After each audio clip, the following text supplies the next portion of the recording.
आखिर में तो तोर भाई है ना, तो जमीनिया तो हमारा भैल नो। चाची से कह के लिखवा देना।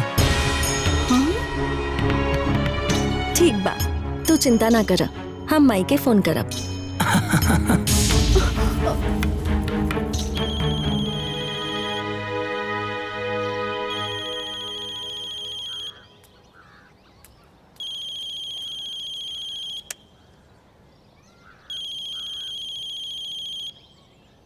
अरे प्रणाम समधिन जी। प्रणाम प्रणाम। बताई समधिन जी, ई कोनो बात भइल? का भइल जी? ई छगन बाबू कितना लालची बाड़े जी। का कइले बा जी? अरे रुआ बेटी के कहत रहलन कि अपने माई के फोन करके कह द कि अब तो जमीनिया हमरा नामे कह देस।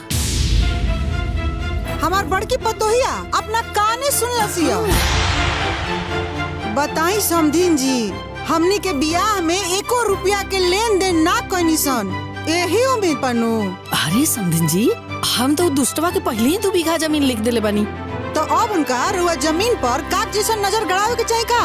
अब रुआ बताई समधिन जी कि हमनियों के प्रति रुआ कोनो धर्म फर्ज बा कि ना? ई का कहता नहीं रउआ? अरे रउआ लोग तो हमारा बेटी के बियाह में हमरा से मुंह खोल के कुछ हो ना मांगले। तो हमरो तो अपन आगवत बचाए के बानू, तो हमरो तो अपन फर्ज निभाए के बानू। दामाद भी तो बेटे बराबर न होला। अरे हाँ समधिन जी, हम अपना इकलौता दामाद बेटी के कैसे भुला सकता नहीं। अरे हमर जौन भी धन संपत्ति बा ना, सब ओहिन लोग के बा। अरे ई दुष्टवा के तो हम तो एको बीता ना देहब। आवे दिया ओकरा के, तब हम ओकरा के बतावो तनी। प्रणाम प्रणाम।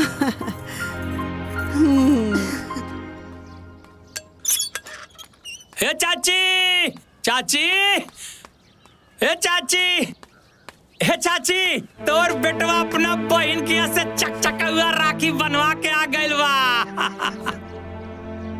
चाची, हे देख राखी, भाई बहन के अटल प्रेम के निशानी।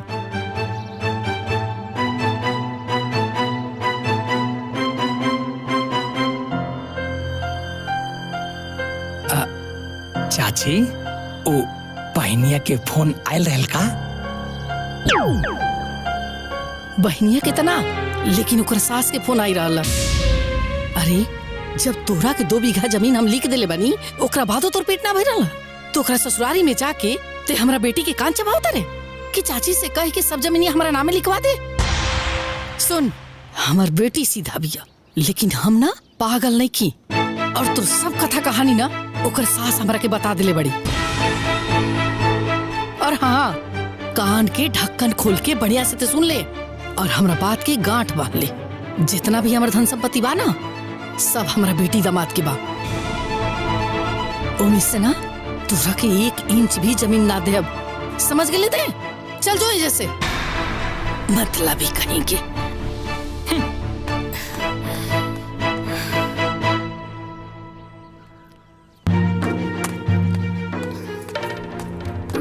का पता? अरे का भइल जी, काहे तमतमाइल बनी? मन तो करता कि जाके नटैया चाप दी। अरे लेकिन के कर? वह चचिया के इतना दिन से नौकरी न कैनी, गुलामी करत रह गईनी, उल्टा पलट गई। कहत कि सारी संपत्ति बिटिया दामाद के देव, 1 इंची न देव। रउआ जाके उनकर नट्टी दबाई और हम राउर कपड़ा फोड़ दिले। अरे इतना दिन से उम्मीद लगा के बैठल बानी, आ यही संपत्ति के चक्कर में रउआ कहीं कमाए ना गईनी। आ 3-3 गो औलाद बड़े सन, ये कैसे पलई है सजी? अरे तोहनी के का आपस में लड़त आ रहा सन रे? अरे का बताई अम्मा जी, इतना दिन से उम्मीद लगा के बैठल रही सन, आ का मिलल? आय कटहर। अभी बुढ़िया के हम बताए, बड़ा टाइम से चाय नाश्ता भोजन पानी खोजत रहनी, अब ना मिली। काहे रे? अब हम जौन कहे वही करे के बा। अब इनकरा के हमार पहलू समझ में आई। तो ई तू हमरा से का कहता रे? अपने मेहरारू से कह। तू सुन ला, अब वही होए जौन अब हम चाहब।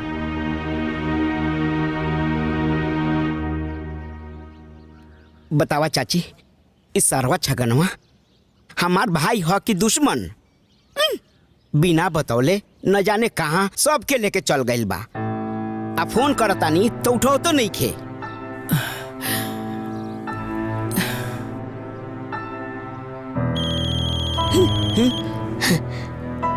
ये तो माला के फोन लगता। उठावा स्पीकर स्पीकर पर। हाँ बेटी। प्रणाम माँ, खाना पीना हो गई? अरे खाना तो छोड़ा, अभी तक हमनी के चायो पानी नहीं के भइल। अरे अभी तक ना खाना ना चाय, काहे माँ? ए बेटा बनी तब नु। पता ना उ छगनवा पूरा परिवार के लेके सवेरे से कहाँ भागल बा। तोरा के जाए से पहले छगन भैया ना बतवले का? ना बेटा। अरे बहिन, इस सड़वा बहुत मन बड़ू हो गइल बा। सुबह से दोनों जना बिना चाय नाश्ता के बाड़ा लोग। हाँ बेटा, ऊपर से ते देखना हमर देह धमसल लागता, मन भारी लागता, कुछ ठीक नहीं लागत बेटा हमरा। अरे बहिन, चाह बिना हमार कपार दुखता। अच्छा रुका, हम अभी छगन भैया के फोन करा तानी। का भइल दुल्हन, नैहर में सब ठीक बानू?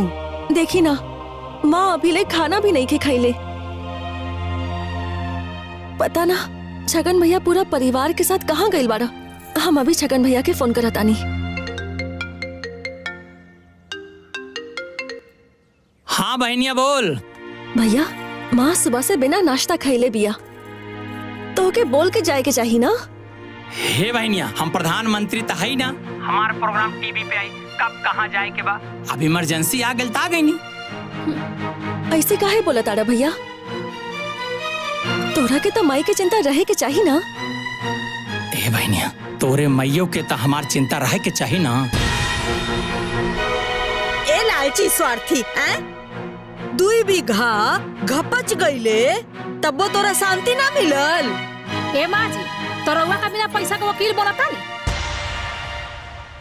भाभी, तो के हमरे घर के लोग से ऐसे बतियावे के चाहिए का? ए बाबू नी, तो रउआ माँ जी के रो भैया से ऐसे बतियावे के चाहिए का? ये सब बात छोड़ा, कबले घर पहुंचा तारा लोग?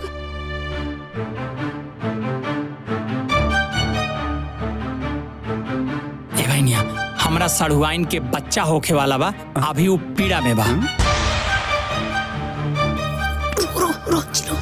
अरे माई रे माई, पेटवा बहुत दुखाता दीदी। जैसे नया समाचार हुई, हम थरिया बजा के रसगुल्ला खा के चलाई। तबले माई के खाना पीना के का हुई? अब हम का बताई बहन, तू देख ला।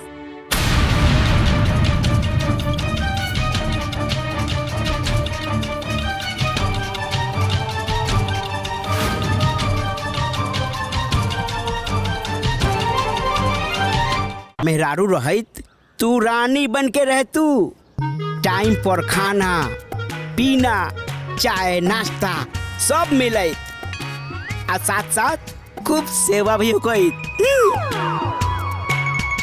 दोस्त हमरा साथे साथे तोहरो किस्मत के बा। हो गइल तार भाषण खत्म। त सुना, जाके तनी तुलसी जी के पता लेके आवा, काढ़ा बना के पियब। हमर मन ठीक नहीं लागत। हाँ, पूरे देह में सिरावन लागता। ठीक बा चाची, हम तुलसी के पता लेके आवतानी।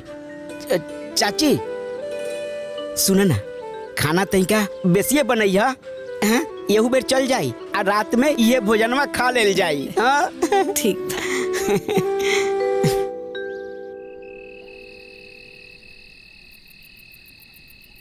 अरे मगन, ठंडा लगता मगन। लो चाची। अरे उड़ा दो मगन, देखा पता हमर रजाई उड़ाओ मगन। ओढ़ा देली, अब ठीक बानू? ना ना, अरे हमर पूरा देह का पता और रजाई उड़ाओ लावतनी लावतनी।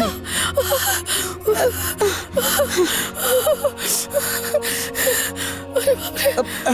लो चाची, ले आई नी, ले आई नी। लो बाप रे। ई ला।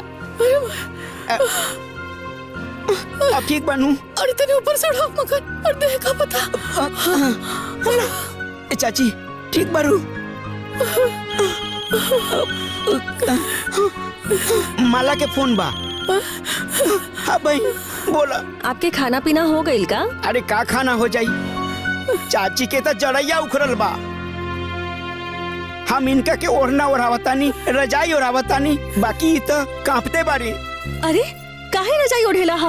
अब हम का बताइए बहन, अचानक उखड़ गइल। हमरा कैसे पता चली?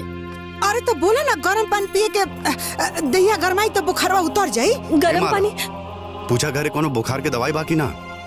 ना, कोनो दवाई नहीं खे।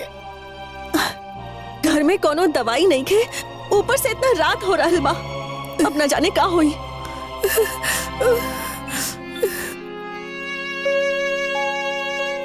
अरे घबरा लोग मत, कहता ओइजा जाके हम डॉक्टर के बुला के दिखला दी। फोनवा दो तो तनी बतियाई हम। हाँ ठीक बा चाची लो बतिया। ए समधी जी कैसन बनी? का बताई जी, अचानक से जड़ैया उखड़ गइल बा। तो कहीं तो इन लोग के भेज दी हम। अरे ना समझी जी, कहेला तकलीफ करतनी, हम ठीक हो जाई। देखी रहुआ संकोच करत तनी। अरे दमादो तो बेटे बराबर न होला जी। अरे छोड़ी न रहुआ, चिंता मत करी, धीरे धीरे आराम हो जाए हमारा। दी माँ, हमरा बहुत चिंता हो रहल बा। अरे काहे ते चिंता करते रे बेटा, रात पर ठीक ना होई तो तुम्हारे दिखा ले डॉक्टर के। हमर घरे मगन बाड़े ना। ठीक बा बेटा, रख फोन।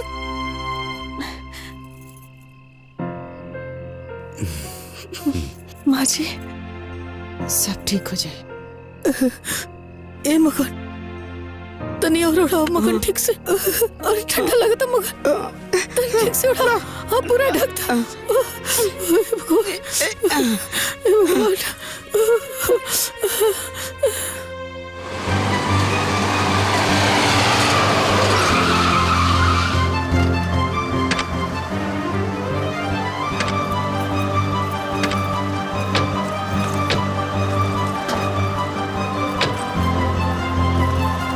माई, माई,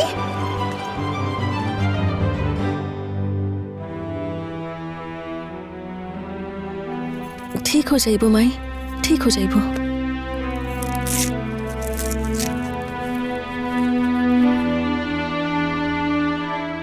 देखा इनकर बीपी बढ़ गइल बा, हार्ट बीट भी बढ़ गइल बा, बुखार हो और बढ़ भी सकेला। भर्ती करे के पड़ी का डॉक्टर साहब?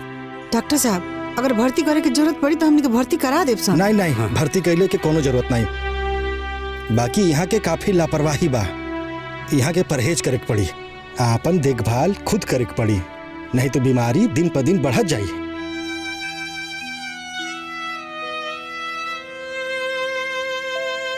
अब चलत बानी, आके दवाई ले ली है। ठीक बा डॉक्टर साहब, नमस्ते।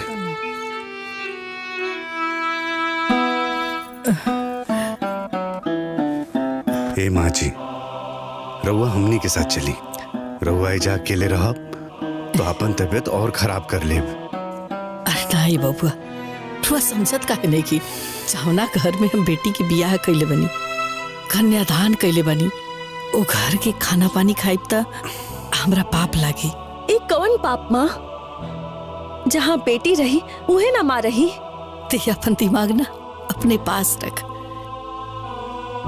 अरे कितना दिन के जीवन बचल बा हमार, तोहर बियाह करिए लेनी, सब दुख सुख देखिए लेनी। 2-4 साल पहले अगर मर गनी तो का बिगड़ जाई? अरे समदेन जी का रुआ कहतन, हमनी के कुछ ना सुनब सा। रुआ चले के पड़ी, चल। हाँ। अरे ना समदेन जी, हम बेटी के घर ना जाए। काहे ना जाए माँ जी? ए बेटा, रहुआ अभी दुनियादारी पता नहीं खे। ए समदेन जी, जब बेटा के माई बेटा के साथे रह सकेली तो बेटी के माई बेटी के साथे काहे ना रह सकेली? और वैसे भी दामाद भी तो बेटे बराबर न होला। रहुआ सही कहता कि दामाद बेटे के बराबर होकेला, लेकिन रहुआ हमार बात समझे की कोशिश करी। अरे हम बाचल जीवन कैसे हो गुजार ले, डॉक्टर के दिखा ले, हम ठीक हो जाए छी। भले तू अपन घर पर बाड़ू, बाकी हम भी तो अपन धर्म निभाइब माँ। तोहरा के तक कुछ ना चाहिए, बाकी हमरा के तो हमार माँ चाहिए ना। बुढ़ापे के तो औलाद सहारा बनेला, तो जेकरा बेटी बिया ओकर के तो बेटी ना सहारा बनी। या तो हम तो होके यहाँ से ले जाए या तो हम ना जाए। तू पागल हवे कारे? हाँ? हाँ, हम पागल बानी।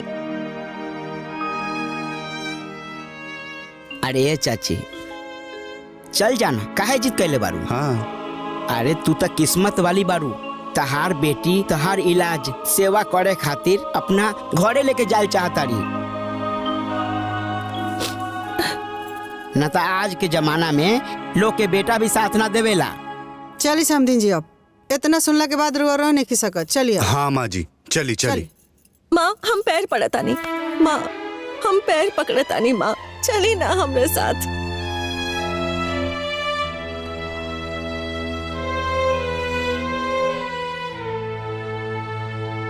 आज दुनिया में पहला बार ऐसन हो रहा बा कि दामाद के माई के साथे साथे बेटी की भी माई रही।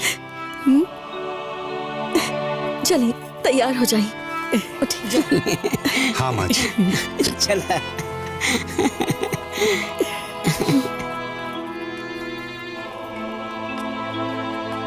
बैठी। बैठो।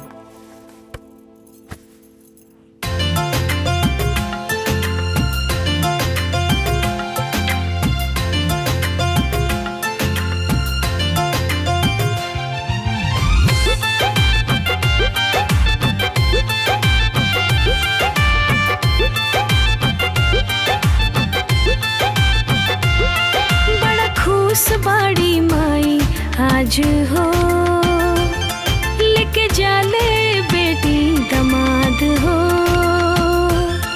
बड़ा खुश बाड़ी माई आज हो, लेके जाले बेटी दमाद हो।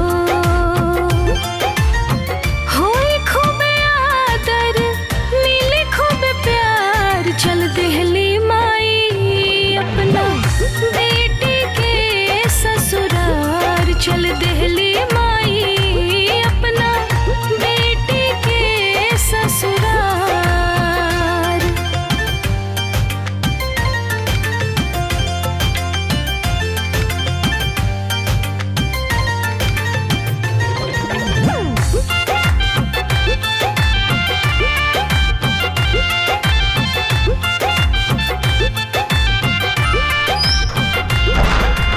अब ना कौनो चिंता रही, ना होई परेशानी। बेटी के घरे ठाट बाट से कटे माई जानी। अब त जीवन से दुख गायल, अब त सब कुछ नीमन भायल। माई के ठिकाना अब बेटी के घर द्वार। चल देहली माई अपना बेटी के ससुरार। चल देहली माई अपना बेटी के ससुरार।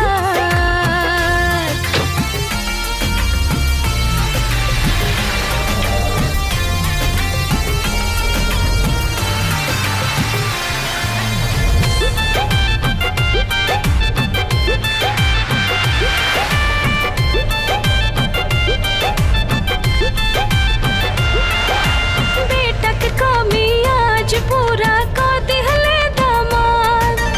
अब जीवन में कौनो न बाटे आज के बाद। बेटी दामाद जे ऐसन पाई, ऐसन माई ता तर जाई।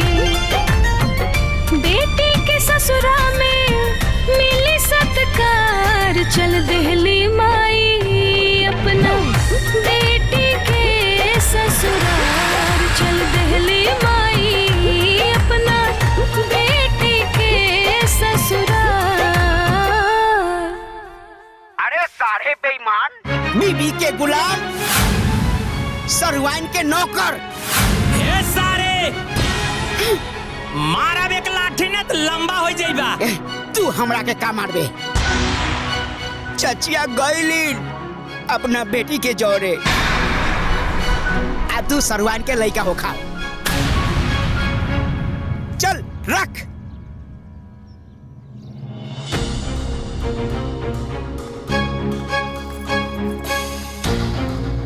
का भइल जी? काहे इतना टेंशन में बनी?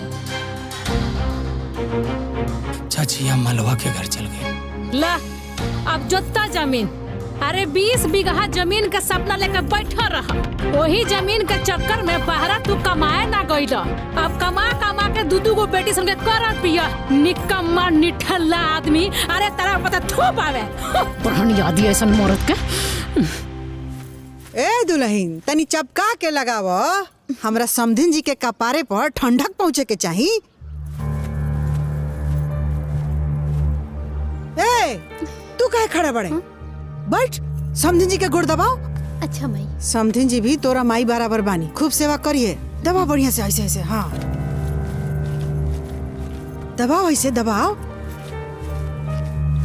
बताई रहुआ लोग हमार इतना स्वागत बात करतनी और दुष्टवा हमरा के बुखार में छोड़ के परिवार के साथे भाग गई। जाय दी माई, बड़ा बेईमान रहे उ। हाँ बाकी इहो तो राउर दमादे के नु घर है। आ दामाद राउर बेटे बराबर बा। हाँ बड़कू, ए बड़कू। आवत ही माई। का माई? कहनी है कि झुंझुरुआ के यहाँ चल जा, आ जाके हमरा समधिन खाती नु 1 किलो दूध उठाओ ना कद। अरे रहे दिए समधिन जी, इतना दूध का होई के पीही? ए माई जितना पियल जाए उतना पीहे, बाकी छेना फाड़ के खाइए।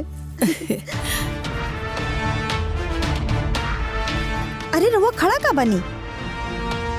जाई ना। असुनी 1 किलो गाय के दूध बोलब। ठीक बा।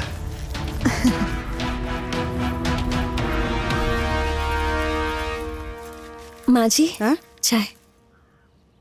पहले हमरा समधिन जी के चाय था, हमरा के बाद। ठीक बा। माँ चाय। माँ जी सुनला सब के हो, आज के बाद ई घर में जौन कुछ भी होई सबसे पहले हमरा समधिन जी के। ए माई, हाँ हम जाता नहीं बाजारे, ऊ माँ जी खातिर दवाई लावे के बा। और थोड़ा फल भी लेते आई। ए बबुआ, खाली फले ना, काजू किशमिश बादाम आ ई खून बढ़ावे वाला एगो होला, ओकर का नाम होला? मुनक्का। हाँ मुनक्का भी ले ले आइहा। अरे समधिन जी इस सब की का जरूरत बा? रहे दिना। अरे काहे ना जरूरत नहीं के समधिन जी? हैं? अरे अधिकार से रही, इहो आपके बेटिया के घर है।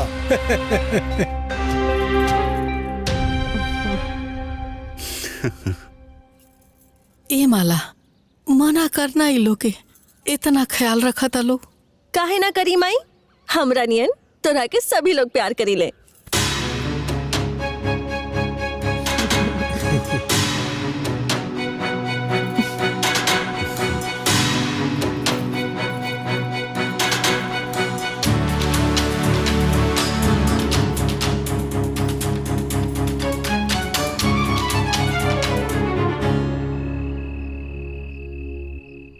अब कैसन लागत रहुआ? ठीक लागत? बढ़िया लागत जी। हाँ चली खूब अच्छा। माँ जी दुल्हीन, हम पहला ही नु कहनी है कि सबसे पहले हमरा समधिन जी, ओकरा बाद केहू के। माँ खाना। छोटकी रोटिया में घी लगा था। देखा माँ हमार ससुराल कितना बढ़िया बा। अभी रोटी में घी लगा के लावतानी। ए पंखवा भुला गेल रहनी। ई केने रह गईली? कहाँ रह गईली हो? जल्दी आवा। हाँ माँ जी आ गेली। हाँ आ गई नी। ए बेटा अब रहे दिए रे, इतना में हो जाई। का समधिन जी 2 गो रोटी खइला से इतना बड़का देह कैसे खड़ा रही जी? सही कहा था नहीं अम्मा जी। ए छोटकी 2 गो रोटी पे और घी लगा के ले आवा। अरे ना रे। अरे समधन जी खैले जाई राउर दे हरियराई, तब तुम्हार नजर बिछलाई।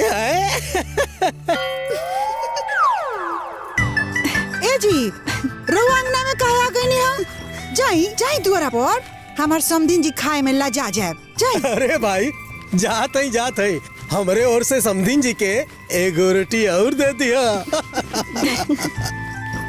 अरे वो खाई लजाई मत, वहाँ के मजाक ही आई, मजाक ढेर करी ले खाई।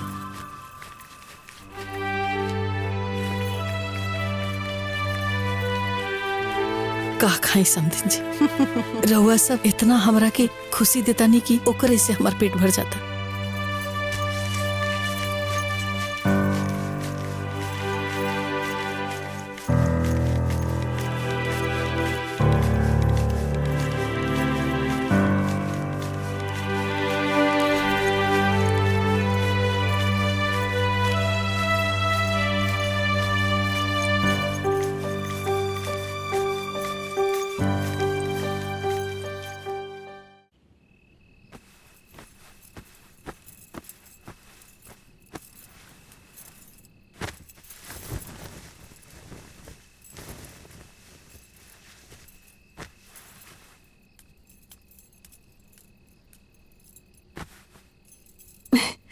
आई माँ सूट जाए। अरे दुल्हन समधिन जी के इतना पातर तो क्या कह दिले बड़ू हो? माँ जी हमार माँ पातर तकिया लगावेले। हाँ समधिन जी हमरा मोट तकिया की आदत नहीं खे।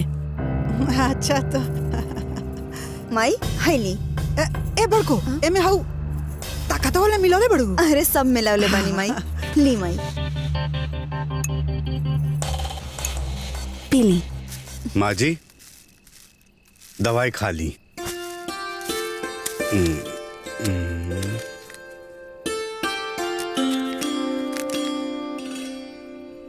पी ली। दामाद जी इतना दवाई? ठीक होके के बाद दवाई खाए के पड़ी ना माँ। अरे तू चिंता मत कर माई, हमने सब मिलके इतना सेवा करब जा कि बस 2-3 दिन में तहारी सब दवाई बंद हो जाई। हाँ माँ जी खा ली। ये भवनी जाके पानी लेके आओ, दवाई खा ली। हे माँ जी दूधवे से खा ली ना और अच्छा रही।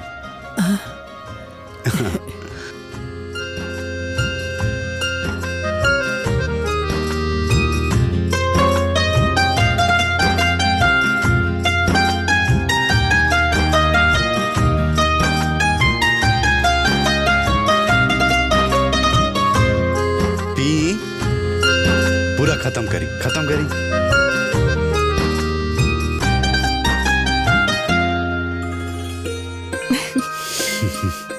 हे बाबू तू हमर बड़ा सेवा कैला, जाके तू आराम कर ला। ए समधिन जी अभी तो शुरुआत बा, आगे आगे देखी।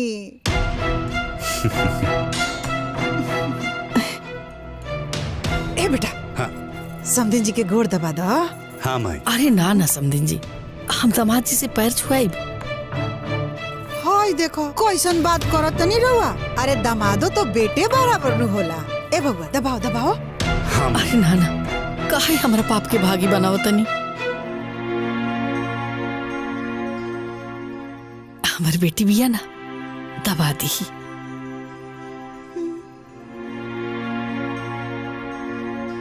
हे माँ जी रउआ ऐसन काहे कहता नहीं? अगर राव आपन बेटा रहित तो रउआ मना करती का?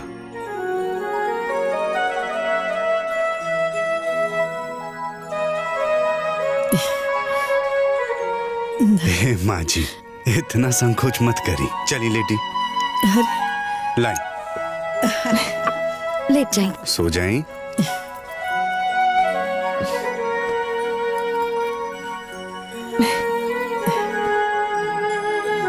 बिटिया दामाद दोनों मिलकर सेवा करो।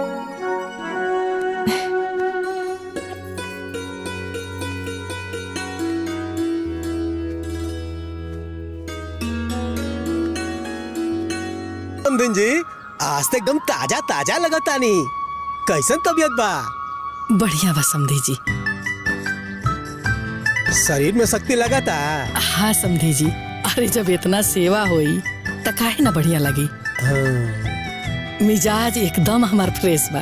अरे तो मिजाज फ्रेश बा तो चले के आज कहाँ? अरे सिनेमा देखे, लैला मजनू, अपने जमाने वाला सिनेमा।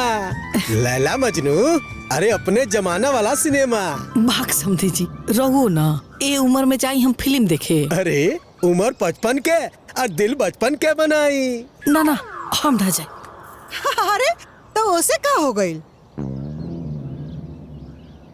समधी के साथे समधी नहीं जा सकत का? रहो ना समधिन जी, का बोलत रहिला, का बात करत अरे बानी? ए समधिन जी।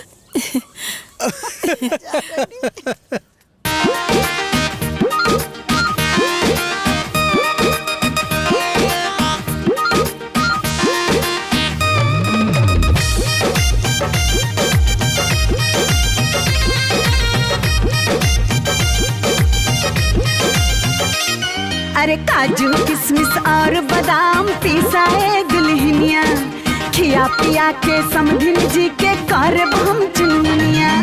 काजू किशमिश और बादाम पिसाए दुल्हनिया, खिया पिया के समधिन जी के करब हम चुनिया।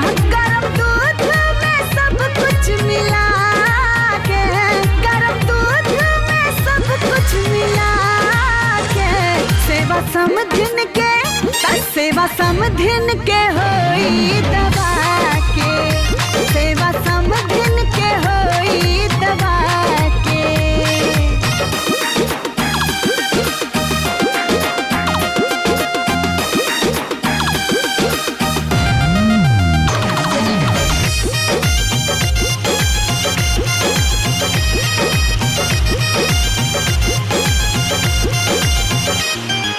दूध दही फल मूला के चाही, समधिन जी के खूब खियावे के चाही। कोनो कमी न होई, सारा सामान राखेब जी, हमहू चाहो से त यहाँ के ध्यान राखेब जी। लाल हो जाई समधिन मोटा के, लाल हो जाई समधिन मोटा के।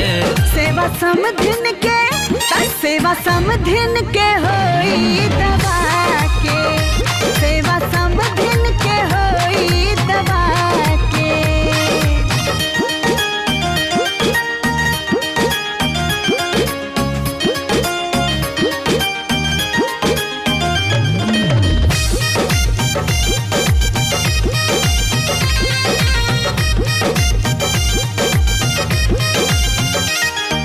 छोटे को पतो सोना बतिया हमार, समधिन जी के करिहा दर सत्कार। चिंता मत करी, अब सब ठीक हो जाई, पूरा सेवा करे तबीयत नीक हो जाई। राखबिन का के खुश बतिया के, राखबिन का के खुश बतिया के।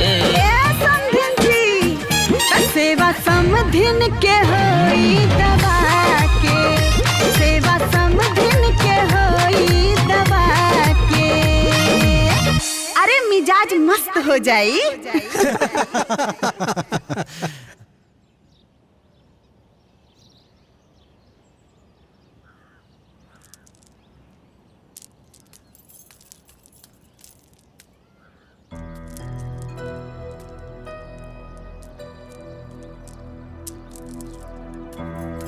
ए समधी जी, बताई रहुआ हेजा बैठल बनी, हम लोग के कहाँ कहाँ न खोज लेनी।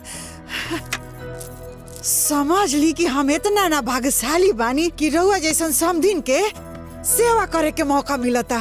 समधी जी, भाग्यशाली तो हम बानी कि भगवान इतना बढ़िया समधियाना हमरा के दे दिले बाड़े। और बेटा जैसन दामाद देलन, और ऊपर से रहुआनियन समधिन देलन। सेव खाई। कितना खियाई हमरा के, रहुआ खाई। ना ना, रहुआ खाई। आज हम अपना हाथ से रहुआ के खियाए। ली। एगो शर्त बाटे कि रहुआ आज हमरा हाथ से खाई। अच्छा ठीक बा। ली।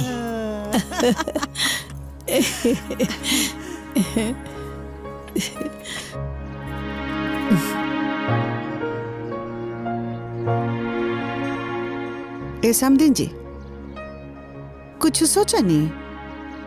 का जी? अरे उहे बतिया। कौन बतिया? अरे बेटी राउर, दामाद राउर, समधियाना राउर, आज जब यही जा रहे के बा तो उन्हें की झमेला काहे के रखे के बा? किने की झमेला जी? अरे उहे राउर जमीन जायदाद, घर दुआर, धन संपत्ति। आज जब दामाद के बेटा मानिए ले बानी तो काहे की देर करतनी? ठीक कहा तानी समधिन जी। अरे हमर सब धन संपत्ति तो आजो हमरा दामादे के बा, आ काल्हो हमरा दामादे के रही। एमे देर के कोनो बात नहीं खे, खाई रहुआ। अरे वो सब खत्म कर दे।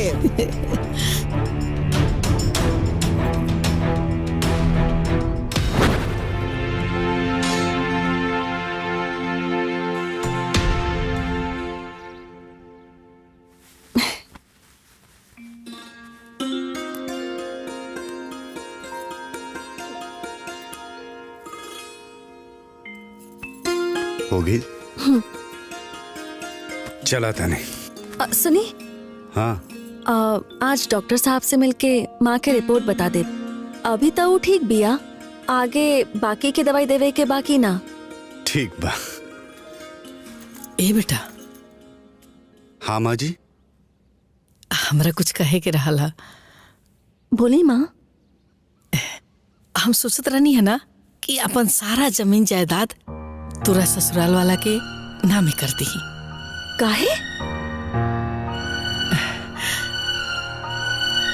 वो कहा ना बेटा कि तोर सास रोज रोज हमारा से कहत रही है। का माई रउआ से जमीन लिखे के कहती है? मतलब जमीन के लालच में हमरा से शादी भई? अरे ना ना बेटा, ऐसे काहे सोचता रे? ऐसे भी आज ना तक कल ये लोग ना हमार सब जमीन जायदाद बा, त काहे ना आज सब लिख दी। ना माँ, एगो बेटी खातिर जितना जरूरी ओकर ससुराल होला, उतना ही जरूरी ओकर नैहर भी होला। और यदि वहाँ के जायदाद जमीन खत्म कर देबू तो हमार नैहर भी खत्म हो जाई ना। भले चचेरा ही सही, बाकी भैया तो छगन भैया और मगन भैया लोग ही है ना। हमरा से राखी बनवावे के आई माँ? तोरा ना रहला के बाद हम नैहर में केकरा दुआरे मुंह लेके जाइब? हमरा के तक खोइचा देवे वाला भी कोई ना रहे।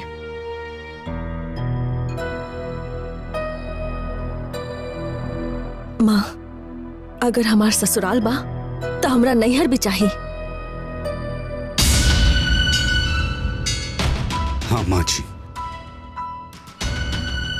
माला एकदम सही कह दिया। और ऐसे भी जा कौन जमीन जायदाद के कमी बा।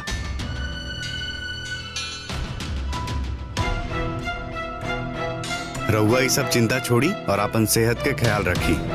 हाँ ठीक बा बाबू, जैसन रुआ कही हमरा सब मंजूर बा।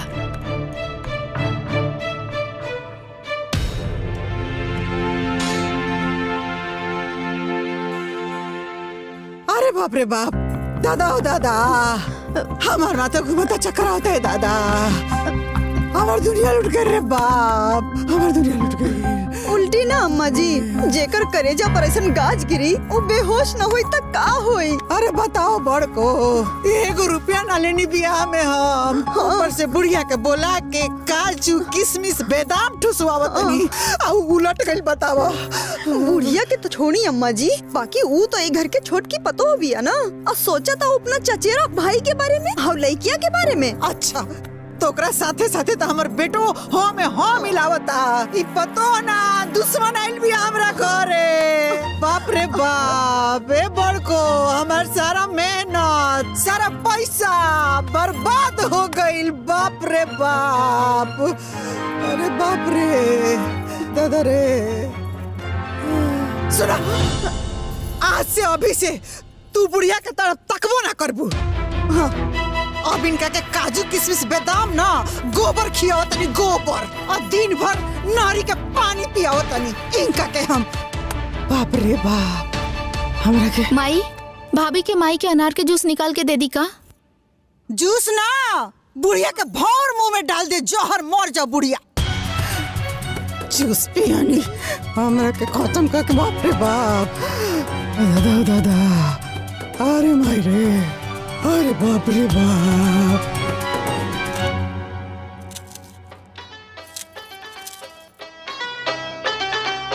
सुनो सुनो है दुनिया वालों, हमारी बात को ध्यान लगाए, नवरातन में मैया जी के नवो रूप के करे बखान।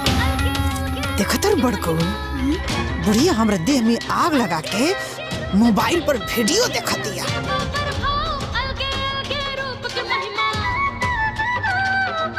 बताइए अम्मा जी, बेटी कितनो मना करे, बाकी बुढ़िया के सोचे के चाहिए ना। रहुआ ससुराल वाला की जमीनिया लिखिए देता नहीं। शहर बिया देख लो ना, चुप से अपना घर से आके हमरा कपड़े पर बैठ गई।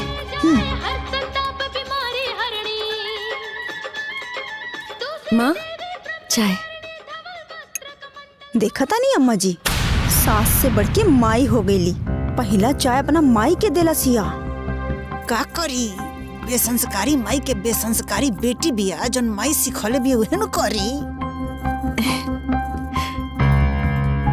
माँ जी, चाय।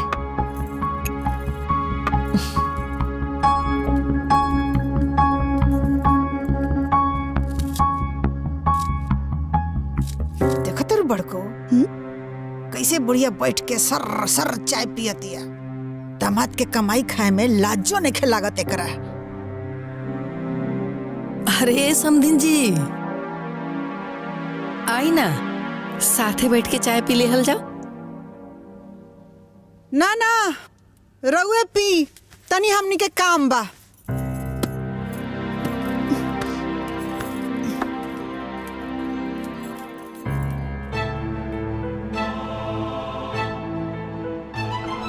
समधिन जी काहे ऐसे बोल के चल गई?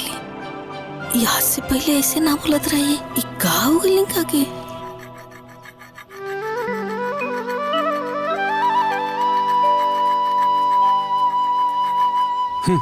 इत आज के लड़का कुल कुछ नहीं के करत।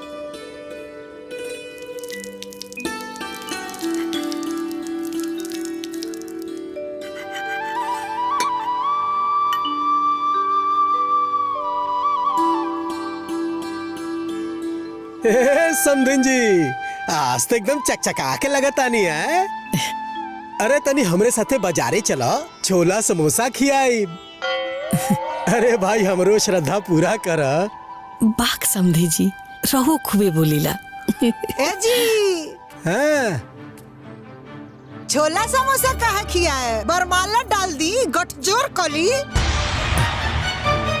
बड़ा समधिन जी के ददहर बनल बनी। समधिन जी कह लू, बंद करी।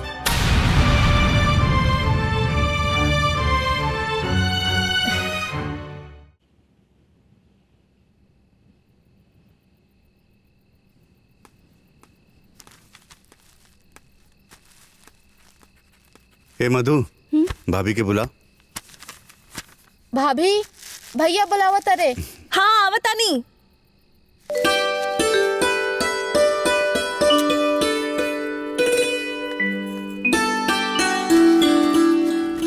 भैया ये जो का जी?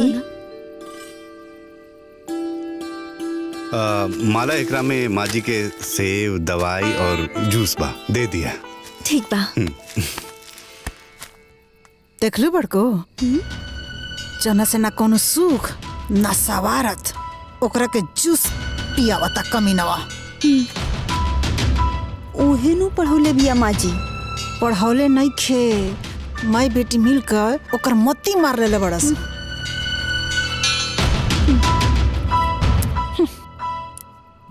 ठीक बा? हाँ ठीक बा। बुझ गई लू? ए बाबू, हाँ माँ जी। घर में रामायण उमायण बा का? तनी पढ़ती त मन लागित। वो तो माई के पता हुई, माई से पूछ ली ना। अच्छा।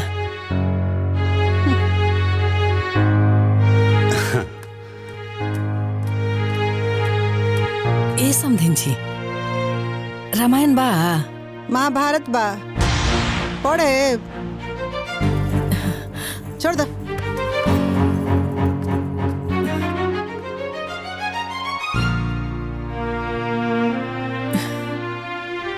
आखिर ये लोग हमरा साथे ऐसा काहे व्यवहार करता?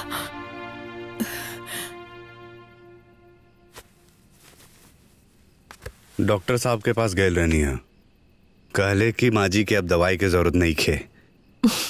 चली अच्छा भइल, अब त माँ बिल्कुल ठीक हो गई बिया। ए बेटा। हाँ माँ। तोर सास हमरा से कुछ नाराज लागत आरी। ना माँ, ऐसा कोनो बात नहीं खे। हाँ बेटा, 2-3 दिन से देखा तनी उनकर व्यवहार हमरा प्रति बढ़िया नहीं खे। यही सब के चलते हम एजा आइला चाहत रही। माँ जी ऐसा कोनो बात नहीं खे। बाबू, हम दुनिया देख ले बानी, हमरो उम्र हो गई बा, सब कुछ समझ में आवेला। ना माँ, हो सकेला कि सासू माँ के बोले के कोनो और मतलब होखे। माँ, तू तो अच्छा माँ हूँ ना, तब काहे पे मतलब के टेंशन लेता रू। चल हम तो के खाना खिला देता नहीं, रहो चली। हाँ हम चेंज करके आवत हैं। चली।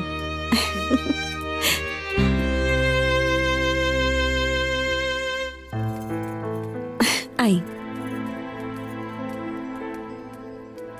माँ बैठी, हम खाना लेके आवता नहीं। अरे भगवान,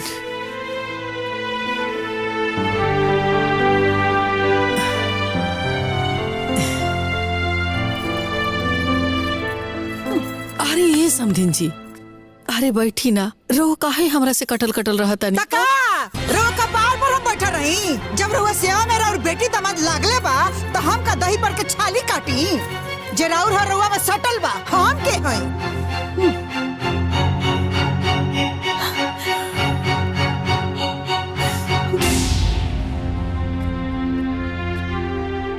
हमार माई से ऐसे काहे बोला तानी माँ जी? तो कैसे बोली माँ जी से तारा? तहार माई है तो तू खुर पूजा। ए माई का हो गई, ऐसा काहे कहा ताड़ू? हम पगला गइल बानी ए बेटा, काहे कि जोन बात हमरा बुझाता नु तो होनी का नहीं खे बुझात। मतलब ई दूसरा के बोझा हमरा कपारे पे कब ले रही।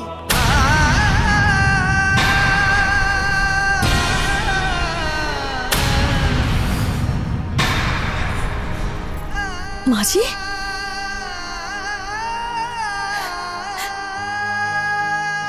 माँ जी, हमार माँ रउआ के बोझ लागे लागल। खाली बोझे ना, कपर बद थी। जब देखा तनी नु तो हमार कपार फाटा लागता इनका के। ई का कहता रे माई? जानते सुनत रे, मेहरारू के गुलाम सास के नौकर। माँ जी,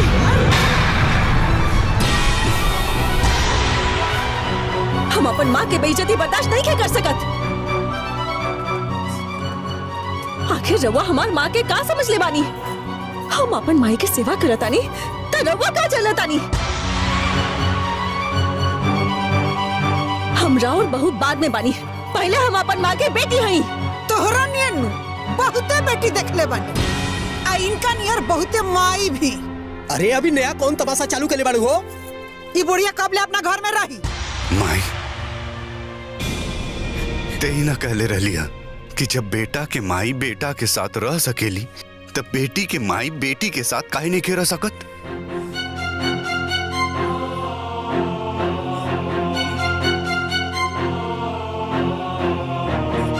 तो खाली हमरे कपारी परी काहे रही है? जना का 2 बीघा लिखले बानी नु, ऊ काहे न खिनका के रखत? माल खाई के हुआ और हम काहे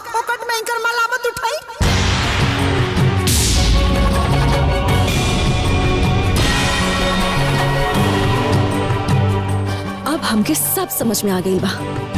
इस सारा ड्रामा हमरा माँ की संपत्ति के लालच में होता। तो काहे ना होई? ये आश्रम ना हो कि केहू मुंह उठौले चल आइया घर में सेवा पानी होई। सासू माँ,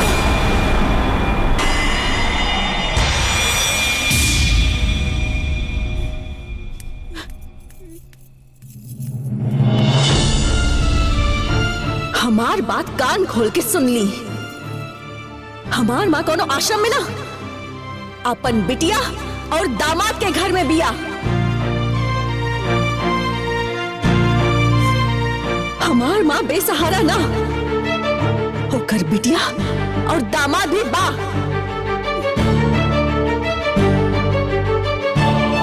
हम रउआ लोग के जीवन भर गुलामी करी तब कोनो बात ना। हम अपन माँ के सेवा करतानी तब का तकलीफ बा? हम अपन माँ के बेटी हई, तो हमार माँ हमरा साथे काहे ना रही?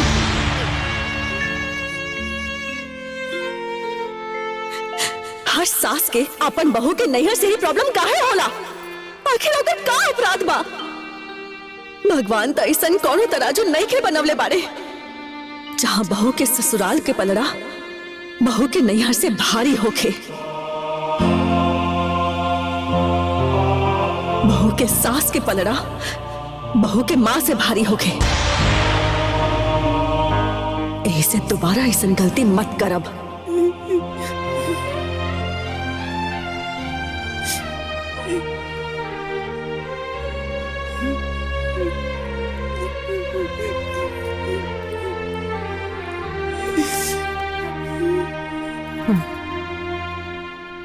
हमार माँ अपनी बेटी के साथ ही रही।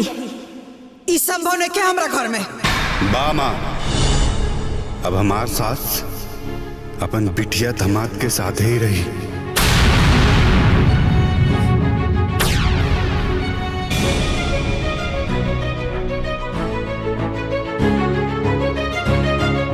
भले ही हमरा ई परिवार से अलग रह के पड़ी।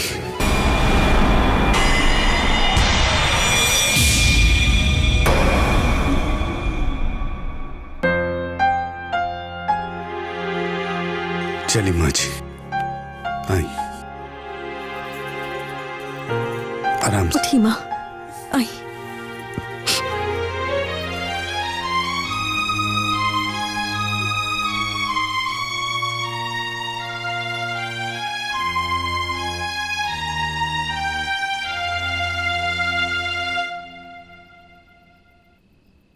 आज ही घर में जौन ड्रामा भइल तौन तोहरा हिसाब से निमन लागल है का? एगो हित के बुला के घर में ओकरा साथे ऐसा उचित व्यवहार कैल उचित रहल है का? उ पतोह का सोचत हुई? बेटा भी हमनी के खिलाफ हो गई। तो रहो ना ऊ अपना सासा मेहरारू के लेके। देख माई, तोर स्वभाव बिल्कुल नहीं ठीक लगता। ते 6 में नहीं रहा तो 6 में दूर हो जाले। देख आखिर रात छोटकी तो के बोल दिला से ना, ये सब सारा नाटक नौटंकी ड्रामा ओकर माई के प्रॉपर्टी खातिर हो रहल बा ना। हां तू कम भी है का? पतो हमार आज सोचती अपने चचेरा भाई के बारे में। अरे ई बतिया हमनी के पहले बतावे चाहत रहल कि तू बियाह धन के लालच में करत हौ। मतलब इहो कोनो बताए वाला बात बाजी? और जब हमरा के ना दिए नु तो जा अपना घर में जौना के दिले बड़ी करते नहीं खे तो हम काहे करी? यह बतिया तो के माई उनकरा यहाँ के बुलाइले पहले सोचे चाहत रहल। तो हम का जानत रही कि हमार पतो स्वार्थी निकल जाए और साथे साथे हमरा बेटा के अपने जाल में फंसा के हमरी के खिलाफ को दी। अरे वो बेटी है, वो दामाद है। हे माई, तही न कहत रहली है कि दामाद बेटा के बराबर होला। तोर बेटा भी अपन फर्ज निभा रहल बा। जकरा जौन मन में बात तौन फर्ज निभावे, बाकी हम वो बुढ़िया के देखे के नहीं चाहत। बस बात खत्म।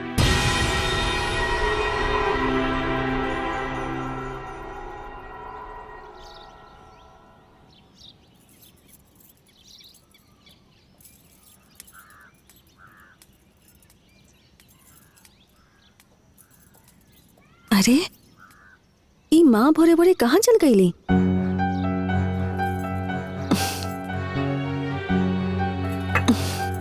माँ,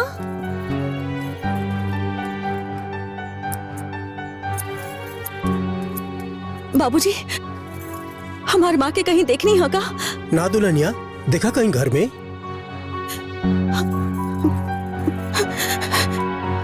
माँ का भइलो?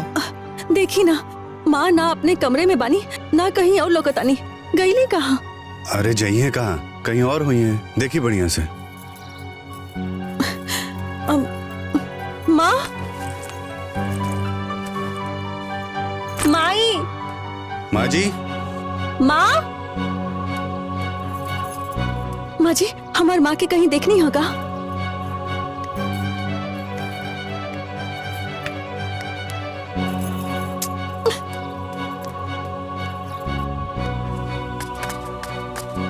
भैया सासू माँ छत पे बानी का? ना हो, घर में नहीं का? ना। अच्छा हम देखा तनी।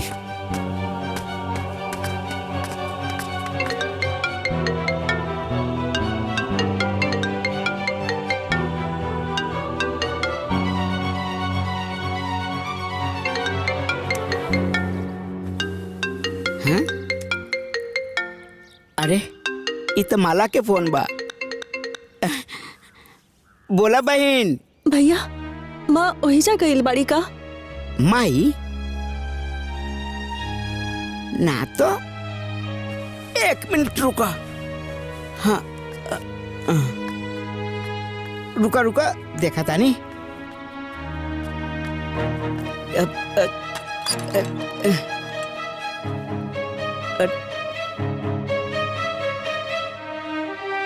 तोर तक दरवाजवा अंदर से बंद बा।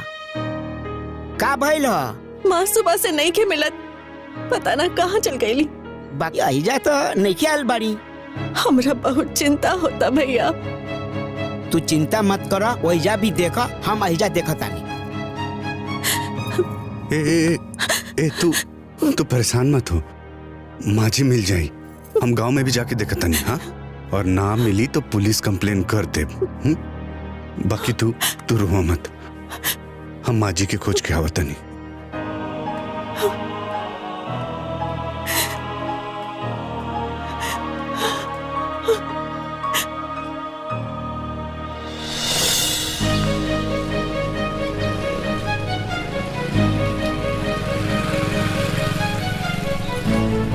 ए भैया, हमार सासू माँ के देख ले बड़ा का? ना भैया, ना ना।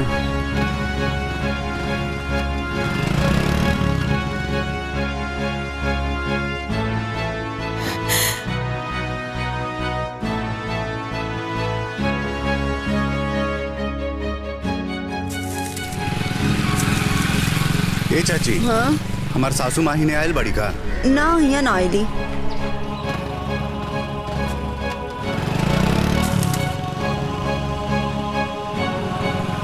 ए चाची, हाँ? हमार सासू माँ के देख ले बाड़ू? नहीं बाबू, हम ना देखनी।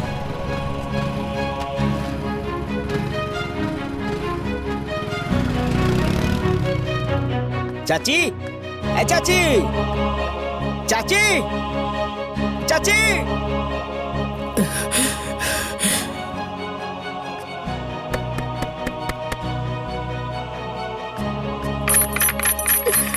चाची। अरे ये समधिन जी, अरे बैठी ना, रो काहे हमरा से कटल कटल रहा तनी। रो का पार पर हम बैठा रही। जब रुआ सेवा मेरा और बेटी दामाद लागले बा तो हम का दही पर के छाली काटी। हमार माई से ऐसे काहे बोले तानी माँ जी? तो कैसे बोली माँ जी से तारा? तहार माई है तो तू खूर पूजा। ए माई, का हो गई? हम पगला गई बनी है बेटा। काहे कि जोन बात हमरा बुझाता नु तो होने का नहीं क्या बुझा।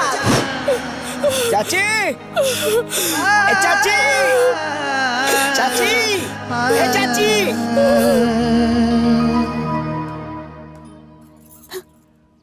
का भइल जी? हम गांव में हर जगह खोज ली, लेकिन माई जी कहीं ना मिलल। तू चिंता मत करा, चली थाना में जाके रिपोर्ट लिखा दिया जाए। चली। ए बेटा, जैसे मिली बताइए बेटा। जी बाबूजी। हाँ भैया। अरे बहनिया, चाची मिल गईली। कहाँ बिया माई? अरे माई भीतरे बाड़ी, लगातार सूत रहल बाड़ी। माँ घरे चल गई बाड़ी जे। माँ दरवाजा अंदर से बंद कर ले बिया। पूछा? दरवाजा खुलवावा ना भैया। अरे कितना बेर तो हम दरवाजा खटखटाई नहीं हो, बाकी दरवाजा खोलते न बाड़ी। सुना, नाराज उराज बाड़ी का? हाँ भैया, थोड़ा नाराज बाड़ी। ए बेटा, तू लोग जरा जाके समधिन जी के समझा दे बेटा। हम अभी आ रहल बानी भैया। आजो आजो, दोनों भाई बहन मिलके चाची के मना लेवल जाई। ठीक बा, आजो। अरे विनीत, ओजा जाके ना माँ जी से तनी हमनियों बात करा दिया बाबू। ठीक बा भैया। ए बेटा, हमरे तरफ से समधिन जी के कहिया जौन भइल हमरा के बहुत दुख बा। जा लोगिन जा। हाँ बाबूजी, जा लोगिन। चलो।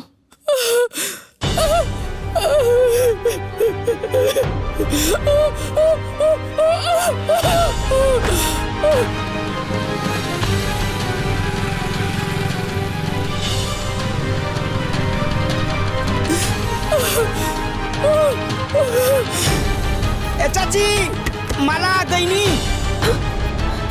माई, ए माई, माई, माँ जी। चाची, माई,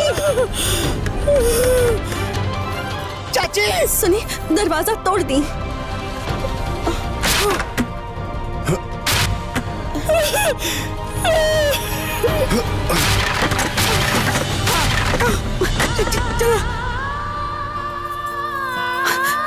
माँ,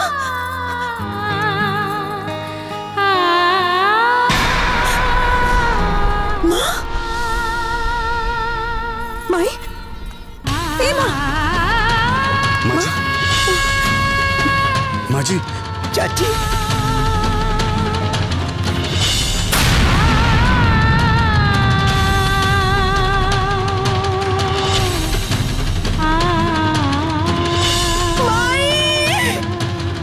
उठो ना माई।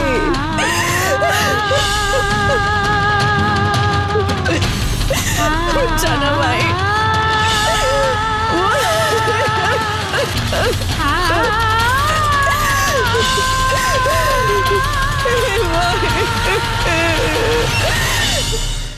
बाबूजी, भैया के फोन आइल बा। अच्छा, लावदा तनी समधिन जी के हाल चाल ली। हाँ हाँ, ले ली भगल की समधिन जी के हाल चाल। अरे चुप रह तू। हेलो। हाँ बेटा, का हाल चाल बा समधिन जी के? तनी हमरो बात करा था। बाबूजी, सासू जी मर गईली।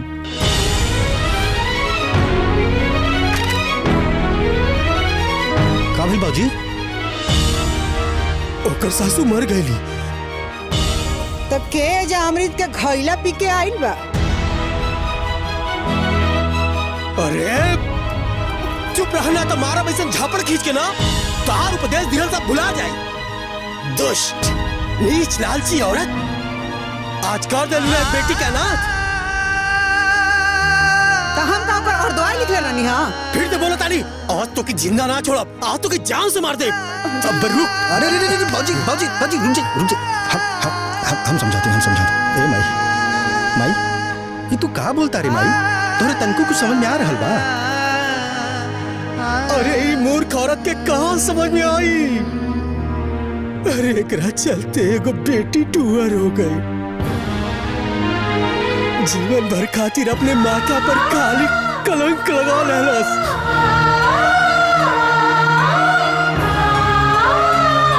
आखिर का मिलल तोरा ये सब करके?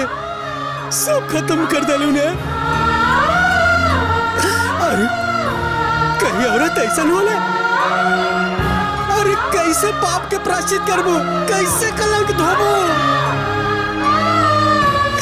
हे बेटा। हाँ बाबूजी। एकरा जल्दी के चलते जौन भइल तौन भइल, पर दुख में पतो पड़ल होई बेटा। हाँ बाबूजी। हमनी को वहाँ चले के चाहिए बेटा। हाँ बाबूजी। हाँ।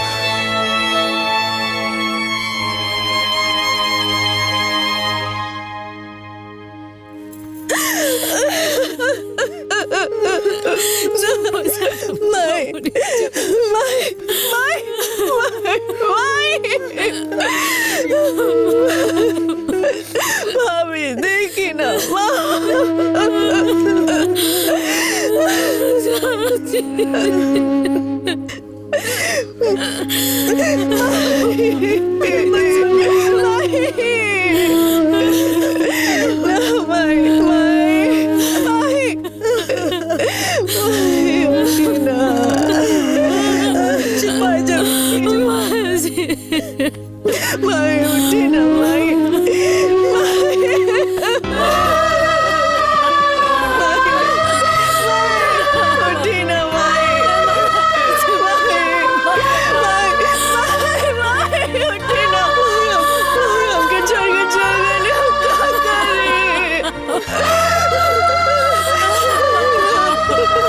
तेरे सारे इतने दिन के साथ रहा।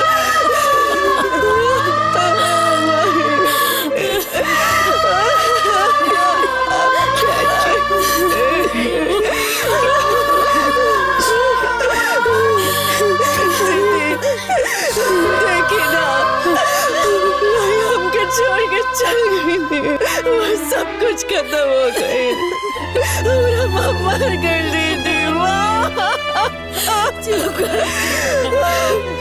ऐसे ना रोल जाला, ऐसे ना रोल जाला।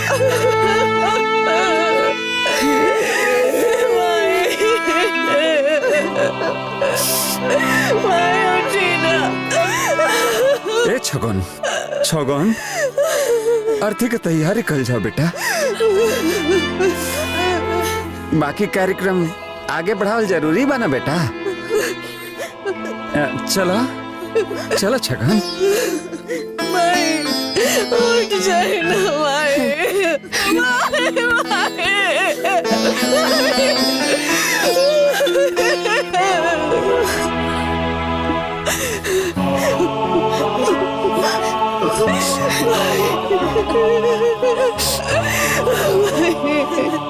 अब आवा लोग अर्थी के कंधा तो लोग शमशान घाट ले चल जाओ।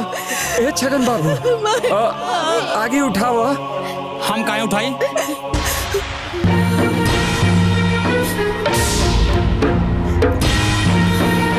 अरे कहा बात करता है छगन बाबू? अरे मुखाग्नि तू ना देबो तो के दे? बेटी मुखाग्नि ना देवेली। फोकटे में मुखाग्नि दे दी। ए भैया जमीनी हमारे नामे करवा दे लोग।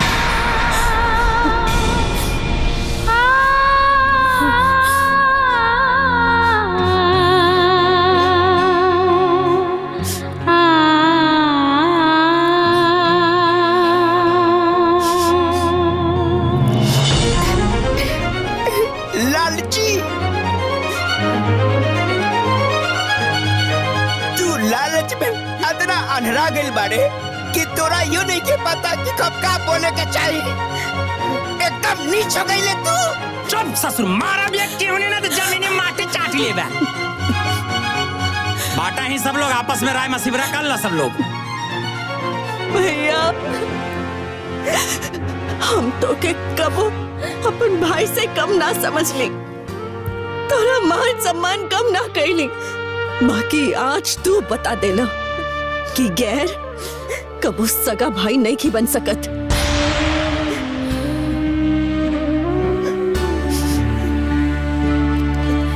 आज तो हमार माँ के लाश के ऊपर जमीन के बात कर तारा, तोरा की शोभा देता का?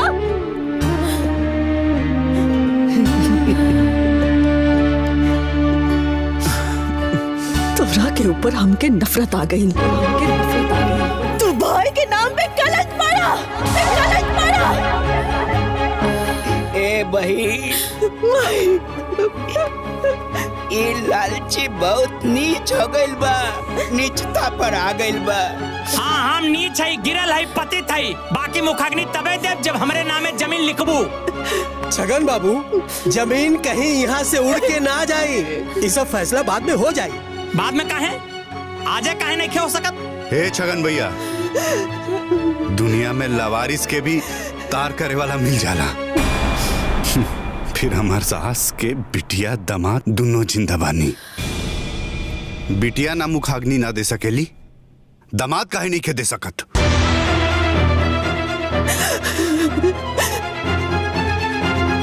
पाऊं वैसा हूँ ये लालची कमीना के मुखाग्नि देला से चाची के तारण ना होई। रउआ मुखाग्नि की तैयारी करी। ऐसे कैसे दी हो? आज क्रियाक्रम करके सारा जर जमीन जायदाद बेच के हमरा पट्टीदार बसा के चल जाइए। ऐसे ना औखे देव हम। क्रियाक्रम वही करी जे हमेशा के हमेशा यहाँ रही। हाँ हाँ छगन भैया, सब घर द्वार छोड़ के यही जाके रहो। बिल्कुल सही कहा ताड़ा साड़ू भाई। ए पहुन जी, यदि रउआ सब कुछ छोड़ छाड़ के यहाँ रहे के तैयार हो गई नी तो इनका के मुखाग्नि भी दे दी।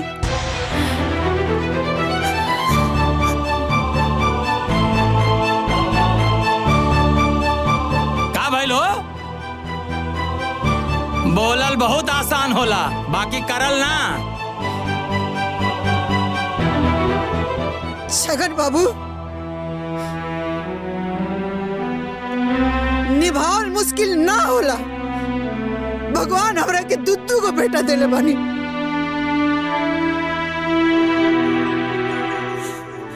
हम अपन छोटका बेटा ओकरा ससुरारी के हाथ में सौंपा तनी।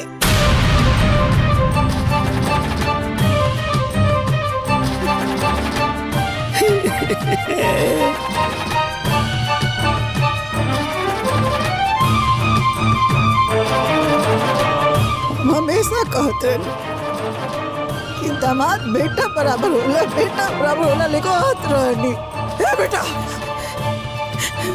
बेटा होके के फर्ज निभाओ। अपना सास के बेटा उठाओ, आग उठाओ, अंतिम यात्रा शुरू कर।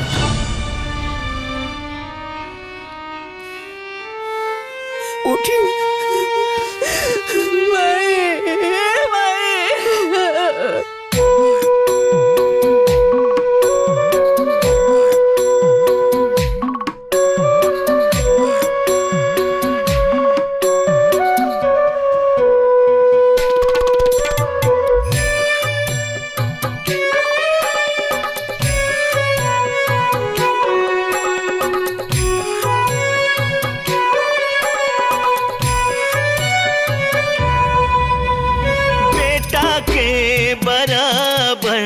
दामाद होले हो, दिहल भगवान के प्रसाद होले हो। बेटा के बराबर दामाद होले हो, दिहल भगवान के प्रसाद होले हो। पूरा करे मनावा के साथ,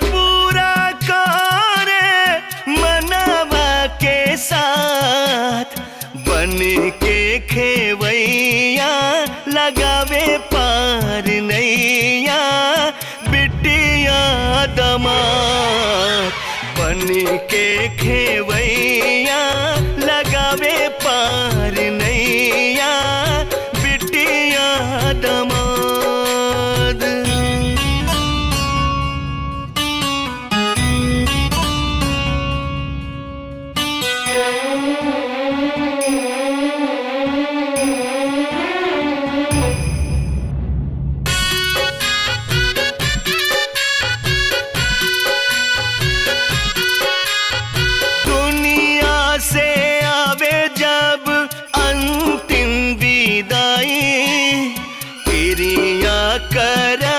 सब पुरावे,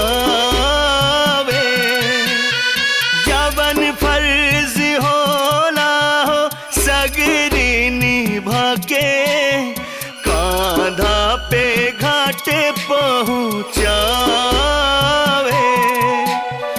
आवे जाए के विधि रचले विधाता, लोगावानी भावे सब अपन नाता। चर्चा होले गईला के बाद, चर्चा होले गईला के बाद, बन के खेवैया लगावे पार नैया, बिटिया दमाद।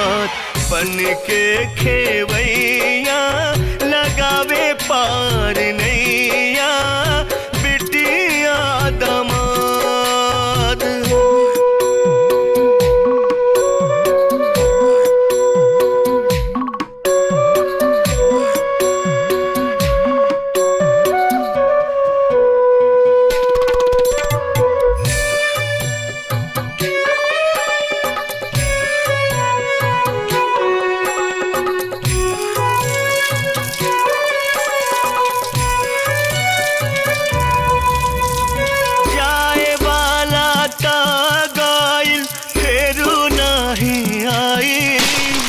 अखियाँ से आंसुआ सब ढारे चिता के ऊपर उता देके मुख अग्नि फर्ज के कर्ज उतारे। छोटे लोग घर परिवार छुटेला धरती आकाशी संसार छुटेला। राही जाने दुनिया में याद राही जाने दुनिया में याद बन के खेवैया लगावे पार नैया बिटिया दमाद। बन के खेवैया लगावे पार नैया बिटिया दमाद।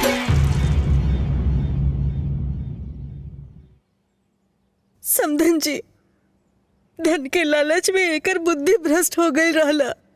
अब वो तो ऊपर चल गई ली स्वर्ग। उनका से हम कैसे माफी मंगवाई, लेकिन रउआ लोग एकरा के माफ कर दे लोगन। हमनी के है सब माफ करे वाला। माफी तो उनका अपना बहन से मांगे के चाहे।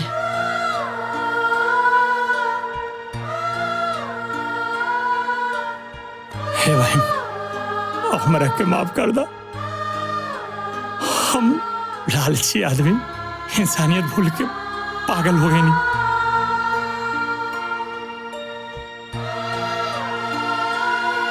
हमसे बहुत बड़ी गलती हो गई, माफ कर दो भाई। तो हर बात याद करके तो तोरा तरफ देखे के भी मन नहीं खे करत। बाकी आज तोहरा चलते हमार माँ के एक दामाद मिलल जो बेटे का फर्ज अदा कैला। चला उठ जा, हम तोहरा के माफ कर देनी।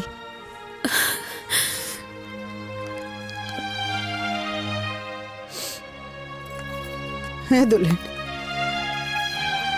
समधन जी के साथे जौन हम कहीं ओकर अफसोस हमरा जीवन भर रहे। बाकी जितना होई ना वो पाप के प्रायश्चित करे के कोशिश करे।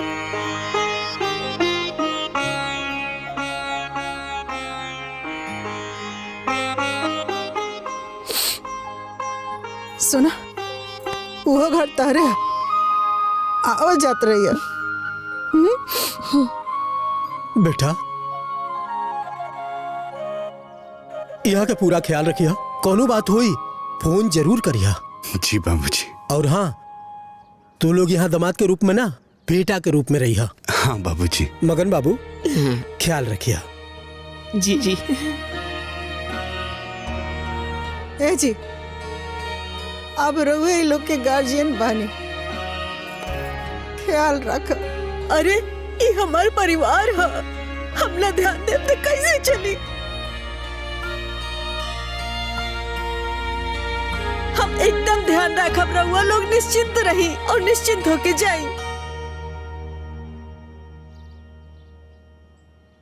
छगन बाबू, ये लोग यहाँ रही तो एकर मतलब ही ना कि तू आयल जायल छोड़ दिया। ना ना, हम ऐसा नहीं खे होके देव। ठीक, प्रणाम। सुना, अपना ननद के ख्याल रखिए। रउआ लोग चिंता मत करी, हमनी के पूरा परिवार यहाँ लोग का ख्याल रखे।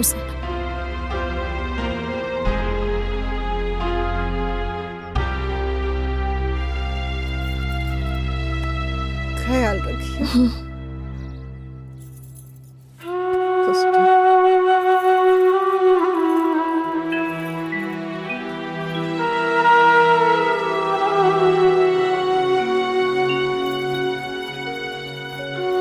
बाबू ख्याल रखिए तू।